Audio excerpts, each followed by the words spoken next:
Aquí preparado. Bueno, buenas tardes a todos. Vamos a retomar el congreso con la parte más puramente técnica y quizás vinculada totalmente al inmobiliario, pero de la parte más de la edificación, ¿no? de lo que tenemos que intentar mejorar en el sector para ser más eficientes. Y para ello pues tenemos aquí a un egresado en el máster de edificación, pero sobre todo a un amigo, arquitecto técnico, con más de 25 años de profesión, que es Francisco Francés, y que nos va a contar una cosa muy interesante y sobre todo muy bien contada, que es el IPD y cómo generar proyectos a base de tener confianza. Así que, Paco, cuando quieras. Hola. Bien, buenas tardes. En primer lugar, quería dar las gracias a la cátedra y a Fernando por darme esta oportunidad de contaros esta, espero, apasionante historia sobre construcción, sobre gestión en la construcción. Como veis, me ha tocado la primera ponencia de la tarde después de comer, así que como estaremos todos amodorrados, de hecho, deben haber muchos durmiendo, porque aquí falta la mitad del aforo. Y los que estáis sois la mitad familia mía.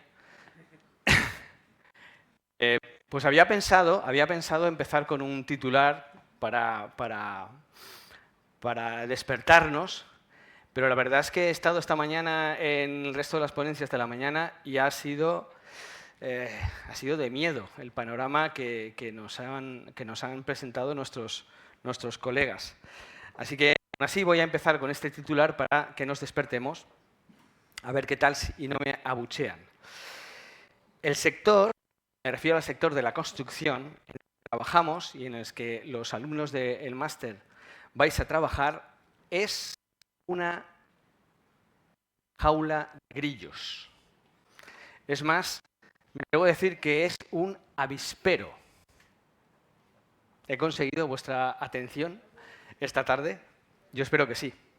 Yo la verdad es que cuando empecé a trabajar y empecé a sufrir las primeras experiencias de guerra abierta con el contratista, yo pensaba que esto era una casualidad, ¿vale? Pues de la mala pata con las personas, la mala pata con el proyecto, la mala pata con el cliente, mala pata. Pero la verdad es que después de 25 años de experiencia profesional... Un segundito, lo siento. Se ha puesto ahora a salir una señal por ahí extraña y prefiero quitártela que ir loco. Me pasa a menudo. Dice, nadie me quiere escuchar.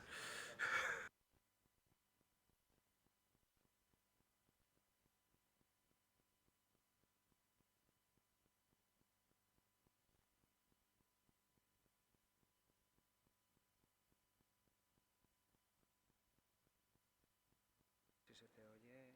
¿Sí? ¿No? Un segundito. ¿Sí? Ahora, a ver. ¿Se oye? Te abro, sí. Me tiene que abrir el micrófono.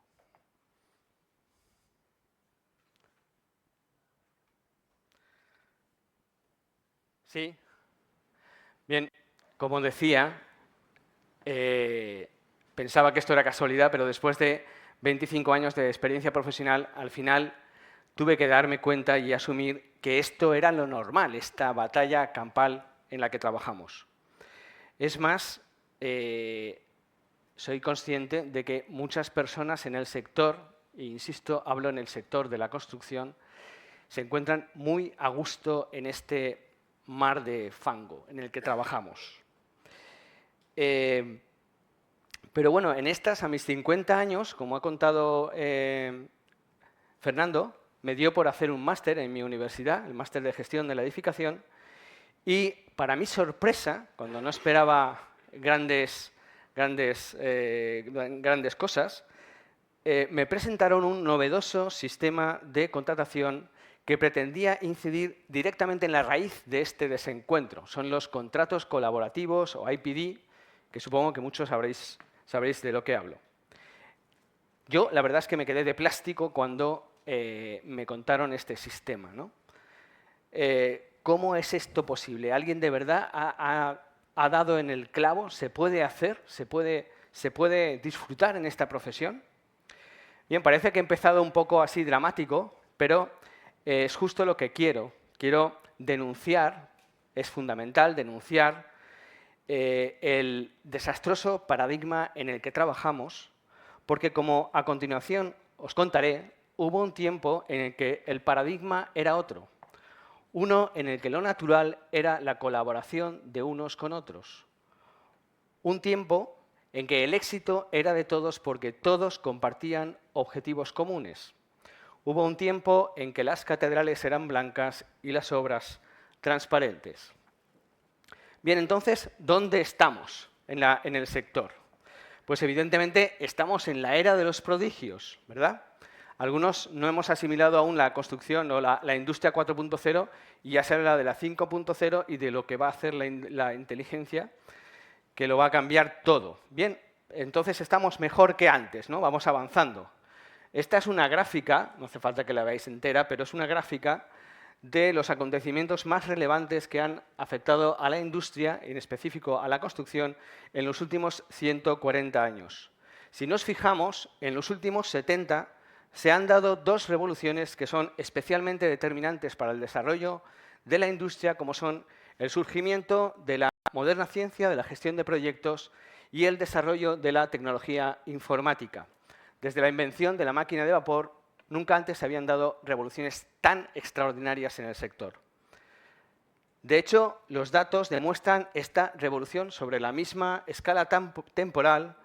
Podéis ver la evolución de la productividad laboral de casi todos los sectores industriales en los Estados Unidos en los últimos 70 años. Como veis, creció del orden del 230% en 70 años. En cambio, la construcción presenta este desconcertante comportamiento descendente. Evidentemente, estos datos evidencian que el sector atraviesa una crisis de 60 años, pero nadie parece inmutarse. ¿Cómo es este posible? ¿Qué pasa en la construcción que no terminamos de subir al barco del progreso? ¿Le vamos a echar toda la culpa, toda la vida, a la naturaleza única de los proyectos, a la dependencia del medio físico, a la gran regulación, a la mano de obra? Seguro que estamos entonces avanzando.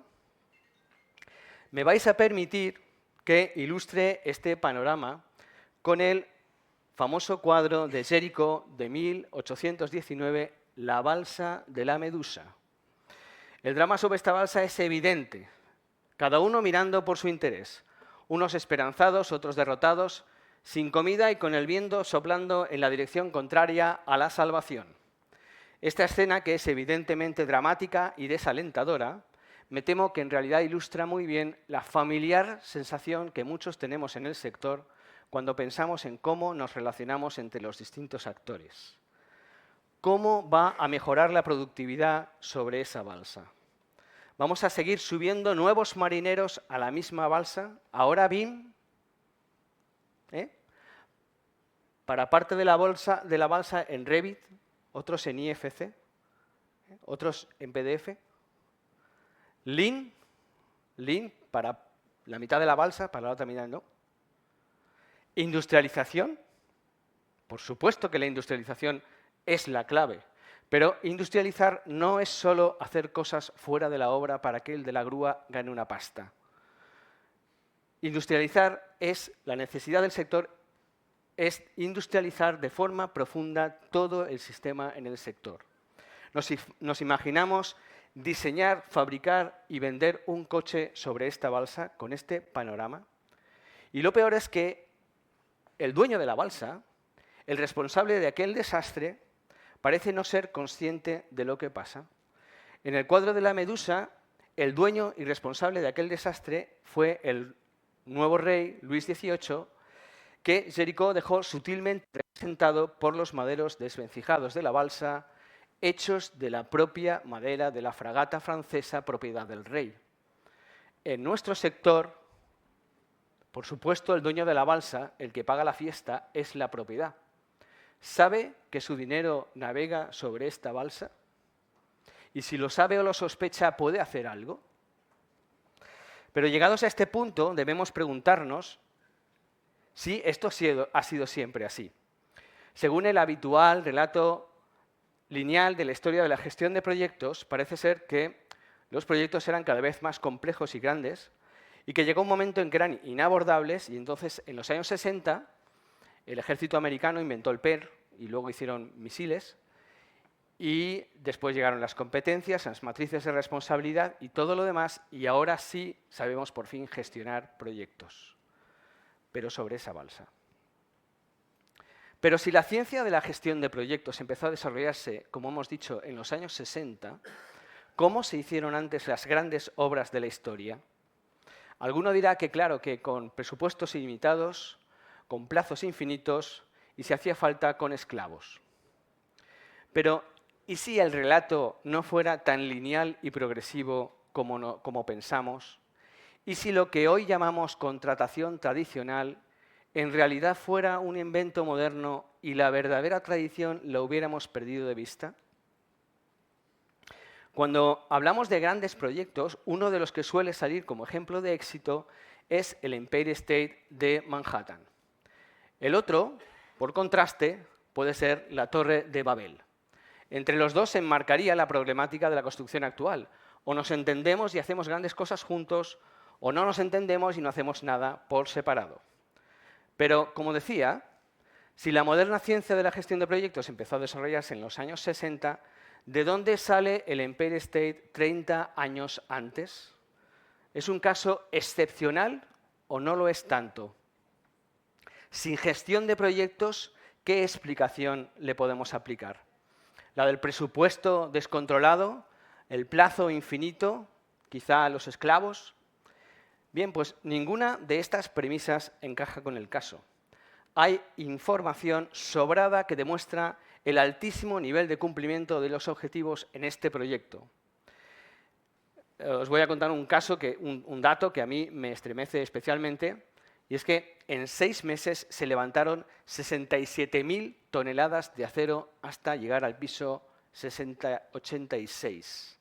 En 6 meses, 67.000 toneladas de acero. Es una barbaridad, una barbaridad. De hecho, la mayoría de los datos que hoy en día se conocen fueron publicados hace relativamente poco tiempo.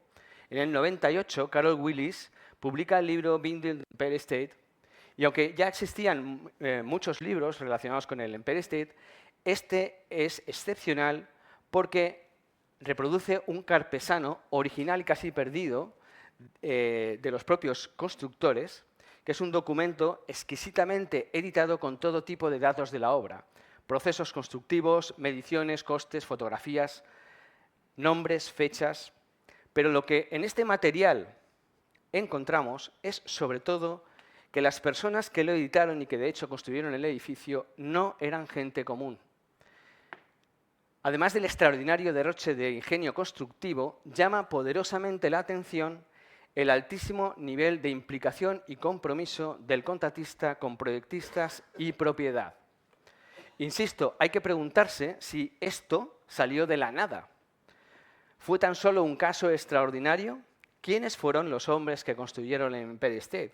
Yo por lo menos me lo pregunté. Bien, pues estos dos, Paul y William, eran los hermanos Starrett, fundadores de la Starrett Brothers Anneken, que son los constructores del Empire State. Habían fundado su propia compañía saliendo de la Fuller Company hacía solamente 7 años. Pues con tan poco recorrido como constructora independiente, cuando estaban ofertando el Empire State, estaban también en plena construcción de otro pedazo de edificio, como fue el Banco de Manhattan en el 40 de Wall Street, hoy edificio Trump, en su momento durante unos días también el más alto del mundo. Y no solamente eso, 2 años antes habían construido el imponente edificio de la sede principal de la Compañía de Seguros de Vida de Nueva York. Son obras enormes para una constructora tan joven. Evidentemente, algo había detrás de este éxito y ya adelanto que era la confianza. Vamos a acercarnos al momento clave donde se forjaban estos lazos de confianza, en la licitación, en las bases del contrato. Veamos, por ejemplo, el momento, en este caso, en el momento en el que se firmó otro de los edificios que construyeron la Starrett en aquellos años, que es el edificio de la Mutua de Seguros de Vida en Newark, New Jersey, también terminado en 1930. La propiedad, tras una selección previa de los contratistas basada en la experiencia, invitó a los 5 más indicados a una entrevista final en la que se les preguntó: 1, ¿cooperaría con el arquitecto del proyecto? 2, ¿qué porcentaje de trabajo subcontrataría? 3, ¿cuál sería su tarifa? 4, ¿cómo propone repartir los ahorros si los hay? Si nos fijamos, no preguntan por cuánto menos nos haría nuestro edificio. Es curioso.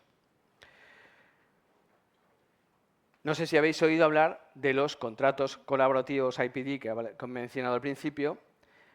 Surgieron hace apenas 15 años en Estados Unidos y nos proponen fórmulas novedosas hoy en día que en realidad son muy similares, pero que muy similares, a las que contrataron los Starrett hace 100 años. ¿Es esto una casualidad o era una práctica común? Bien, pues de los 2 hermanos, Paul es la persona clave para seguir esta historia. Cuando se presentó en el despacho del exgobernador Al Smith para ofertar el Empire State, ya tenía 63 años, con más de 40 de experiencia desde sus inicios en Chicago. ¿De dónde salía este señor? Pues salía, como he dicho antes, de la Fuller Company, donde empezó a trabajar a finales de 1800 y allí, como presidente, durante 17 años, para que nos hagamos una idea del tamaño del pelo de este señor, pasaron por sus manos del orden de 4.700 millones de dólares al cambio actual. Hubo un momento que el 80% de los grandes edificios que se hacían en Nueva York los hacía la Fuller de Paul. Este señor convirtió a la compañía en la constructora más grande de Estados Unidos y, sorprendentemente, en todo ese tiempo no tuvieron ni una sola demanda. 17 años. Evidentemente, Paul no era un constructor cualquiera, pero es que la Fuller Company tampoco era una constructora cualquiera. Su fundador, George A. Fuller, que murió muy pronto, a los 49 años, en 1900, aún así le dio tiempo para revolucionar para siempre la misma concepción del negocio. Su contribución al avance de la construcción en acero en el Chicago posterior al famoso incendio de 1871 es fundamental, pero la verdadera revolución que le convirtió en muy poco tiempo en el rey indiscutible de la construcción en Chicago no fueron sus aportaciones para la construcción en acero, que también, sino la invención de una nueva concepción del negocio que lo cambiaría todo y que hoy conocemos como contratista general. Este señor inventó el concepto.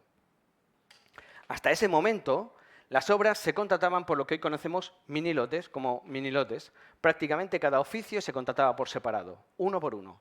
Normalmente era el propio arquitecto si estaba dirigiendo la obra o si no, la propiedad apenas con un capataz en obra. Fuller entendió la obra como un producto integral e independiente del proyecto, un negocio con sus propias necesidades de gestión y donde una visión técnica y global como la suya, también era arquitecto, pero sin la responsabilidad del proyecto y del diseño, le permitían tener un control absoluto y directo de todo el proceso constructivo. Hizo una cosa, fomentó que los subcontratistas de su confianza fueran cada vez más especializados, de forma que su ventaja competitiva residía en la coordinación perfecta de partes cada vez más eficientes. Este es un punto dramático en la historia de la construcción porque el proyecto y la obra ya nunca volvieron a estar juntos. De hecho, literalmente, Fuller cambió el paradigma. Pero esta separación de Fuller, como después para Paul, no se entendía como un enfrentamiento, sino como la natural y eficiente división de tareas para un mismo proyecto, para un mismo objetivo. De hecho, la propuesta de Fuller surgía, como respuesta a la ineficiencia del sistema de lotes por separado.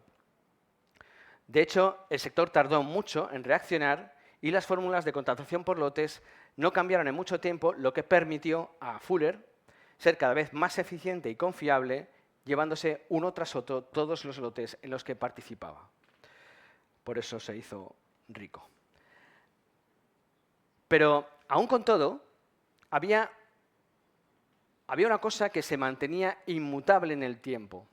La contratación de aquellas obras se hacía por tarifa o porcentaje de honorarios sobre el coste material de cada lote, que era independiente de los honorarios, razón por la cual el coste no era fundamental en la contratación del contratista. Por ejemplo, se conserva el contrato de 1886 para el edificio Pontiac. Aquí el acuerdo con Fuller decía que era una tarifa del 10% sobre el coste de la cimentación y la albañilería y del 5% sobre el coste de la estructura metálica. Pero volviendo de nuevo a Paul, tras la muerte de Fuller es enviado a Nueva York para dirigir el edificio de la nueva sede de la compañía, el famoso Flatiron de la Quinta con Broadway. Tras este llegaron nuevos retos, pero uno de los más complejos desde el punto de vista contractual fue la también famosa tienda Macy's en Broadway con la 34. Quizá conozcáis este edificio. Aquí Paul aprendió dos lecciones que marcarían después toda su trayectoria. La primera fue consecuencia del desastroso contrato que firmaron los agresivos directivos, él todavía no era presidente, que se comprometieron a levantar el edificio por 20 centavos el pie cúbico, con una fecha tope y todavía sin planos. Solo sabían que iba a ser un centro comercial. O sea, lo contrataron a peso, lo que hoy llamamos a precio cerrado. Las grandes ideas llevan tiempo pululando. Por supuesto, todo lo que tenía que salir mal, salió mal, y los 20 centavos pronto se rebasaron casi antes de salir de la cota cero, y la obra se convirtió en una batalla campal donde todos perdieron. La otra lección la aprendió Paul 5 años después de esta obra, cuando perdieron la demanda contra la propiedad por el criterio de medición de aquellos pies cúbicos. La lección aquí fue que nunca merecía la pena ir por la vía de las demandas. El trabajo debía hacerse mucho antes, colaborando tan estrechamente con el cliente como fuera posible, de forma que estos desencuentros no pudieran llegar a producirse. Poco después fue nombrado presidente de la compañía y, como hemos dicho, no volvió a los tribunales y su reputación de confiable se extendió por todo Estados Unidos. Por supuesto, esa reputación le acompañaba cuando se presentó bajo su propio nombre a ofertar su tarifa por construir el Empire State. El resto, como se suele decir, es historia. Pero mientras esto ocurría en la Gran Manzana, la vieja Europa miraba atónita lo que estaba pasando al otro lado del mar. Catástrofe mágica, dijo Le Corbusier la primera vez que vio Manhattan desde el barco en el que llegaba. Desprecio y admiración a partes iguales. En el 36, Le Corbusier es invitado por el MoMA a realizar una exposición y una serie de conferencias por todo Estados Unidos. Como resumen de aquel viaje, escribe el libro que titula Cuando las catedrales eran blancas. De la mano del arquitecto más influyente del siglo XX, descubrimos una acertadísima e inspiradora comparación entre pasado y presente, entre grandeza y decadencia. Le Corbusier plantea este escenario para denunciar el drama de la arquitectura de su tiempo, encorsetada por lo que él llamaba la secta decadente, y que era la Academia Francesa de Arquitectura, y que surgiría como arquitecto poco después de las catedrales con el nuevo arquitecto renacentista. Al contemplar el desparpajo americano de los años 30, sin limitaciones ni prejuicios, caótico pero libre, lo equipara a la explosión creativa del gótico francés del 1400, cuando las catedrales eran blancas, un tiempo en que la sociedad se abría a una nueva era brillante y donde la arquitectura, la construcción, eran aún libres de los grilletes que impuso después la Academia. Hoy trabajamos bajo un nuevo paradigma similar al que enfrentaba Le Corbusier. Uno donde con contratos se encorseta e impide la libertad y la suma de los talentos implicados. Un paradigma donde, según la definición de Thomas Kuhn, la ciencia normal no es capaz de dar respuesta a las constantes anomalías. Pero aún hay otro aspecto que nos interesa del viaje de Le Corbusier y que tiene que ver con uno de los pilares del racionalismo y que ahora está necesariamente muy de moda, que es la industrialización, la fábrica, los talleres. En un momento dado del viaje, visita la fábrica de Ford en la fábrica de Highland Park en Detroit y sale en una especie de estupor. Con el mismo desenfreno con que los americanos levantan sin medida los rascacielos por los aires, allí, en la fábrica de Ford, los tiempos modernos, el racionalismo hecho cadena de montaje. Esa misma noche pronuncia en Michigan una fantástica conferencia donde dice, y cito, «He aquí el dramático conflicto que afecta a la arquitectura y que hace que construir permanezca fuera de las rutas del progreso. En la fábrica de Ford todo es colaboración, unidad de miras, unidad de meta, convergencia perfecta de la totalidad de los actos y los pensamientos. En nuestro campo, el de la construcción, no hay más que contradicciones, hostilidades, dispersión, divergencia de visión, afirmación de propósitos opuestos, estancamiento. Y lo pagamos muy caro. Construir es una industria de lujo y la sociedad vive en antros. Los productos arquitectónicos permanecen fuera de los tiempos modernos». 1936, Le Corbusier.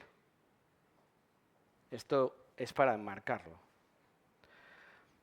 No obstante, decíamos que Le Corbusier reclama en los tiempos de las catedrales y pone en manos del artesano, del maestro de obra, la autoría de toda aquella técnica prodigiosa. La magnífica máquina funcionante la llamaba él. No podemos hoy profundizar, obviamente, en cómo de magnífica fue aquella máquina, pero un aspecto sí nos interesa ligar con todo lo dicho hasta ahora. ¿Cómo se contrataban aquellos trabajos? ¿Existe alguna relación de continuidad entre la contratación de los rascacielos de los años 20 y las de las catedrales 5 siglos antes? ¿Bajo qué paradigma se contrataban? Bien, pues gracias a los archivos catedralicios y a otras instituciones, básicamente en los libros de cuentas, se está pudiendo conocer en gran detalle la vida laboral de destacados maestros de la época, como en Valencia el caso de Francesc Baldomar. Como ejemplo, en 1447, durante la construcción de la Real Capilla del Convento de Santo Domingo en Valencia, se puede leer el siguiente apunte en los libros de cuentas de la Hacienda Real. El promotor. Traduzco. También le damos a Francisco Baldomar, maestro, 22 sueldos y 3 dineros, esto es, 8 sueldos por los 2 días que fue a Sagunto a llevar los contramoldes con los que tallar la piedra, con las 60 libras que llevó a Jaime Muñoz para pagar los jornales de los que trabajaban la mencionada piedra, y 2 sueldos para el jornal de Jaimito Castellar, que con un asno llevó los susodichos moldes a la mencionada villa, y 3 sueldos por los gastos de comer y beber del propio Baldomar y de Jaimito Castellar, y 2 sueldos y 3 dineros por los gastos del mencionado asno y de un mulo en el que cabalgaba el propio Baldomar. Me he tomado la licencia de traducir este precioso apunte cuatrocentista al formato de un precio descompuesto actual, para tenerlo resumido. El apunte deja constancia del pago a Baldomar de su propio trabajo, de su propio sueldo y el de su ayudante, por ir a Sagunto a contratar a los picapedreros y llevarles los contramoldes, que hacían las veces de proyecto y que en otros apuntes se le pagan al maestro aparte. Las entregas de proyecto. De hecho, se le entrega al maestro una importante suma de dinero para pagar los jornales de los canteros. Es decir, la propiedad paga así directamente los trabajos no solo del maestro de obra y su colla, sino también de sus subcontratados. Esto es libros abiertos. Es decir, que lo que cobraba Baldomar como constructor, como mestre de la obra, era efectivamente una tarifa transparente, costes de construcción aparte, como Fuller y Paul Starrett 5 siglos después. Y para terminar con este descenso desde el Empire State, como decía, otro rascacielos, pero mucho más antiguo, escenifica el actual drama como ningún otro, la Torre de Babel, el paradigma de la falta de entendimiento. Mi querido profesor Pedro Júdez nos lo ilustra muchas veces con el magnífico óleo de Pierre Bruegel el Viejo de 1563. Esta evocadora estampa flamenca provoca en nosotros una extraña sensación al descubrir lo semejante que es todo aquel caos con lo que quizá pasó esta semana en la caseta de obra. Pero esta relación tan directa con nuestra experiencia personal no solo se da porque el cuadro representa una obra, esta relación se da porque el relato nos habla de una vivencia más profunda que todos tenemos y no solo en el ámbito profesional. Más allá de la hermosa tabla flamenca, el de Babel es un episodio citado en la Biblia, que por muchas razones no es un libro cualquiera y, entre otras cosas, porque lo que en ella se incluye son textos extraordinariamente medidos. No son solo historia sagrada, sino que tienen un carácter tremendamente pedagógico. Así que en este contexto tan meditado se enmarca el relato de Babel. ¿Para qué se molestó el escritor en incluir este pasaje que tiene apenas 3 párrafos? ¿Solo pretendía dar cuenta formal de la diversidad de idiomas como hacían todas las culturas a su alrededor? ¿Es casualidad que nos resulte tan familiar a nosotros que construimos cosas? Bien, vamos a hacer una lectura en diagonal del texto, un repaso. Recordemos, después del diluvio, la humanidad disfruta de una nueva oportunidad. Los descendientes de Noé se dispersan por una tierra fértil y al poco tiempo olvidan el desastre del diluvio y se vuelven a sentir seguros. Todo el mundo era de un mismo lenguaje e idénticas palabras, una sola lengua, una misma forma de pensar. Y tras varias generaciones vagando, hallaron una vega en el país de Senar y allí se establecieron. En la escritura, establecerse es sinónimo de aposentarse, de relajarse, de aburguesarse. La humanidad vuelve a sentirse poderosa y autosuficiente y es entonces cuando la seguridad en sí misma le lleva a caer de nuevo en el pecado del orgullo. Una vez más, se fiará de sus fuerzas, de su tecnología, y entonces se dijeron uno al otro, vamos a fabricar ladrillos y a cocerlos al fuego. Así el ladrillo nos servirá de piedra y el betún de argamasa. Es más, el proyecto no solo era el de construir una torre, sino la ciudad misma a su alrededor. La ciudad así es presentada junto con la torre como el lugar donde se impone el anonimato. Edifiquemos una ciudad y una torre con la cúspide en los cielos y hagámonos famosos, por si nos desperdigamos por toda la faz de la tierra. Es la sociedad urbanita, moderna y avanzada, pero donde el otro deja de tener cara y se convierte en un extraño. A mi modo de ver, el relato no va exactamente de un Dios celoso que confunde las lenguas para que separe la obra. En realidad, encierra una pedagogía potentísima sobre la confianza ciega en nuestras capacidades y el peligro de que éstas nos despisten y perdamos de vista el verdadero fin de nuestro trabajo, que es el bien común, el bé común. Cuando esto pasa, nuestras mismas fuerzas se convierten en instrumentos de división y disensión, un medio para hacernos famosos, para estar por encima de todo, donde el otro se convierte en un enemigo a batir. Hoy, en nuestro sector, se impone un solo lenguaje, una sola forma de pensar, un solo idioma, un paradigma dominante que, sin embargo, no trae más que división y enfrentamiento. Hasta no hace mucho, las obras eran el resultado de la unión de voluntades y talentos para un mismo fin. Hoy, los liderazgos, los ratios, los contratos, los sofisticados ladrillos tomados con brea de nuestra era en lugar de la piedra y el mortero, nos han hecho creer que podemos llegar más alto sin contar con el otro. Algunos piensan que hablando todos en inglés nos entenderemos mejor, pero se equivocan. Aunque hablemos todos igual, si no compartimos objetivos transparentes, seguiremos hablando todos idiomas distintos, cada uno en el suyo, y el desencuentro seguirá siendo la balsa sobre la que naveguemos. La industrialización del sector de nuevo nos ofrece la oportunidad de cambiar las cosas. Pero como decíamos, industrializar no es solo hacer cosas fuera de la obra. Implica promover, diseñar, fabricar, colaborar, ensamblar, para un mismo objetivo. Pero si no somos capaces de sumar los talentos de todos los implicados, por más que los llamemos stakeholders, será muy difícil alcanzar el mejor resultado posible. Hoy, los contratos colaborativos IPD proponen un marco viable para este cambio necesario, una alternativa al actual paradigma dominante donde levantar de nuevo catedrales blancas. Gracias.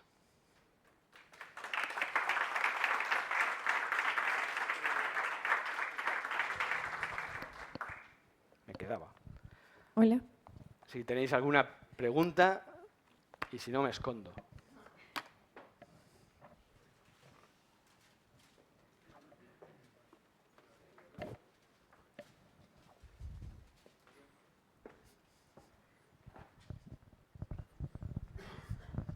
Bueno, no te escondas.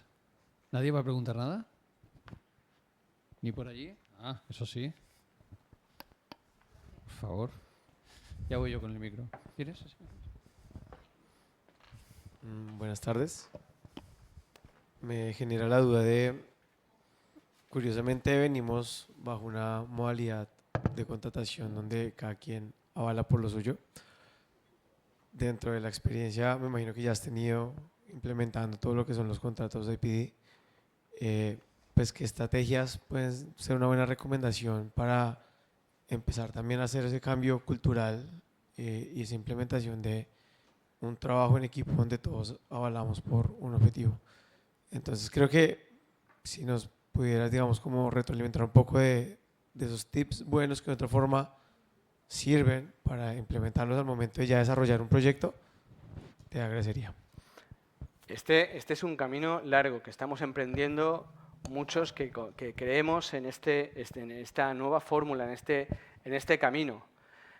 Pero bajo mi punto de vista, y eso es lo que he tratado de matizar en mi presentación, para mí el punto de partida es reconocer dónde estamos, o sea, cuál es el problema, porque podemos seguir sumando nuevas fórmulas, nuevas tecnologías, inteligencia artificial, podemos subir muchas cosas a la base, pero si no coordinamos, si no colaboramos unos con otros, si estamos todos, cada uno con sus propios objetivos y totalmente independientes, es imposible, desde luego, como mínimo, que alguien me diga que así se puede sacar el mejor resultado posible con todo el talento disponible. Es imposible.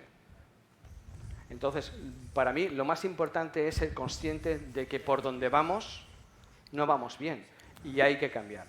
Los contratos colaborativos, la industrialización, hay muchas iniciativas que van en esta línea y que debemos divulgar, estudiar y perfeccionar para que se integren. Es una lástima que como suele pasar esta mañana, después del café ha desaparecido la administración y después de la comida han desaparecido los promotores, prácticamente todos, ¿verdad?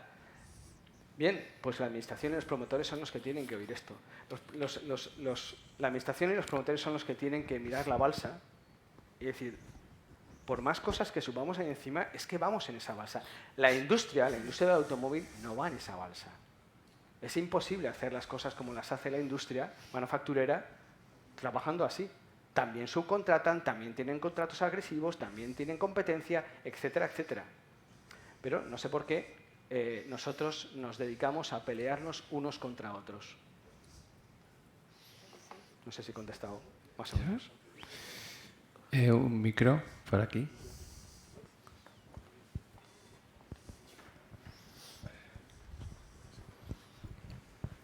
Hola, buenas buenas tardes. Muy interesante. Con respecto a la colaboración, que creo que es punto fundamental, te quería preguntar qué opina, bueno, más que preguntar mi perspectiva, y quiero tu opinión, es que la dirección facultativa pisa poco la obra. Es decir, que me parece que durante muchos años en la escuela, no sé por qué factor o por qué condición o por qué variable, se ha focalizado o se ha potenciado mucho el papel frente al polvo. La obra tiene polvo, es una cosa viva y hay que estar mucho encima de ella. Claro, se ha perdido desde mi punto de vista esa persona que tutele al constructor me refiero a las empresas o subcontratas o constructoras o las que allí participen.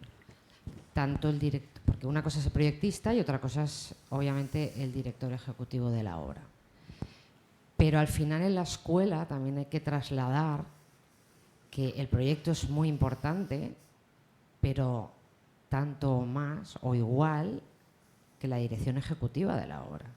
Y veo poca dirección ejecutiva, veo poco conocimiento de obra. Y eso es difícil que luego haya colaboración si el que tiene que colaborar no entiende lo complejo que es la obra. Y quiero tu opinión en este sentido, si te parece que es así o no. Gracias. Yo los 25 años, más de 25 años de experiencia profesional que llevo, son todos como dirección facultativa, project o, desde luego, redacción de proyectos. O sea, siempre he estado en una ingeniería y siempre he tenido ese rol, ¿no? Y desde luego que he pisado la obra y me he manchado todas las semanas, me mancho bastante. A las pruebas de mi lavadora lo remito. Pero esto que hablábamos de la industrialización, entendida como un sistema completo, ¿vale? Es lo que nos hace falta. O sea, tú lo que estás diciendo es que al final a una dirección facultativa, pues nada, se deriva de la LOE y de las atribuciones que tiene y con tal de cumplir esto, lo otro y lo demás allá y firmar el final de obra y firmar las certificaciones y tener el libro de calidad al día o por lo menos entregado el día que toca, ¿vale? Pues ya ha cumplido. Porque en la obra apenas tiene mucho que hacer más que cumplir la normativa. Cumplir la normativa no quiere decir que mejore la calidad de la obra, ni que estés ayudando desde luego al contratista. Entonces, si todos colaboramos en ese mismo objetivo, esa dirección facultativa no puede tener un rol tan subjetivo, tan independiente. Tiene que estar en la obra, desde luego. Bueno, pero es que... Ayudando. Claro, pero y es el que constructor dejándose yo ahí ayudar. no participo en la legislación y las atribuciones del director de la obra, del ejecutivo. Claro que tiene que estar en la obra. Mi reflexión era que justamente de lo que yo visualizo es que no están mucho en la obra y es difícil colaborar si tú no aprendes la obra también. En la facultad se aprenden muchas cosas, pero otras no se aprenden en la facultad, ni tampoco en los libros. En los contratos colaborativos, una de las cosas en las que se fundamenta es que la dirección facultativa, ¿vale?, aunque tiene que cumplir las atribuciones que la LOE le impone en España, tiene parte participa en el resultado final de la obra. Está implicada en el mejor resultado de la obra. Cuando yo voy a la obra y le pido al constructor, le puedo pedir un detalle constructivo así o asá, ¿vale? Así yo mando un croquis o, vamos, me lo quito de encima, le impongo la norma, etcétera, se gasta una pasta que no le voy a acabar pagando, pero yo me he quitado el problema de encima y no me afecta y mi responsabilidad queda resuelta. O me puedo implicar con él, pasarme una tarde entera con su gente viendo la mejor manera de resolver ese detalle constructivo y hacerlo lo mejor posible para el objetivo final. Si yo estoy implicado en ese objetivo final contractualmente, entonces tendremos a la dirección facultativa donde debe estar, junto con el contratista y junto con la propiedad, haciendo que todos saquen el mejor rendimiento posible.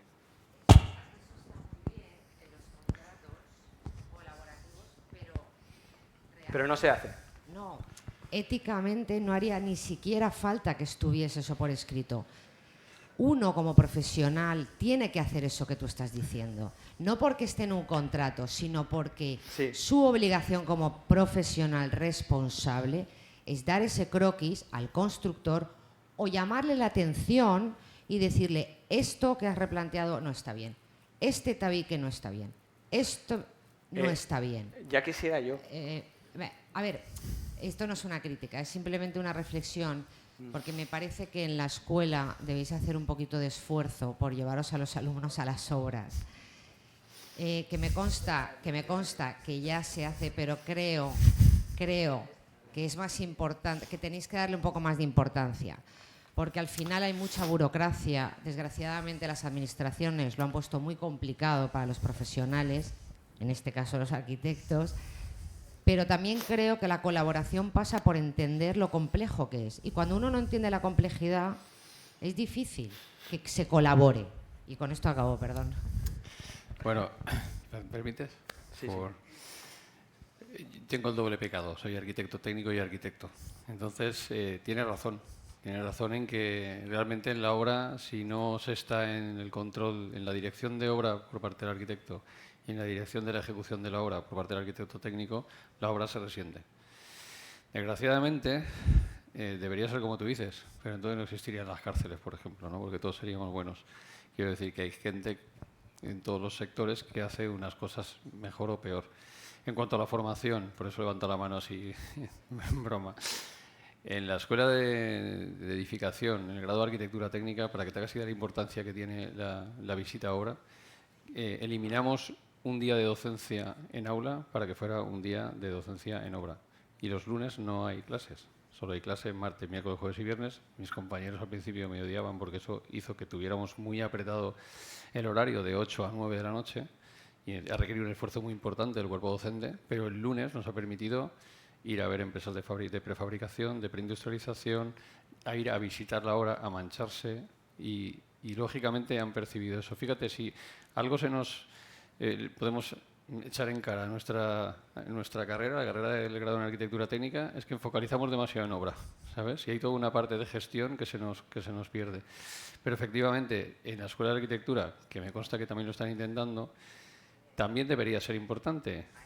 Pero es que ahí ten en cuenta que no hay una asignatura de mediciones y somos los responsables los arquitectos de firmar el proyecto con un presupuesto.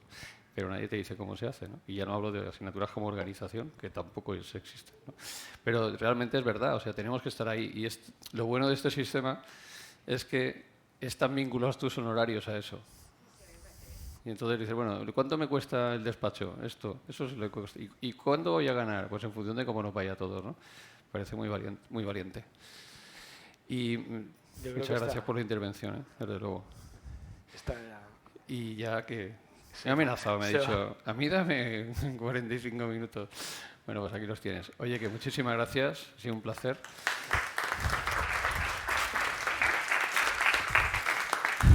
No te vayas tampoco.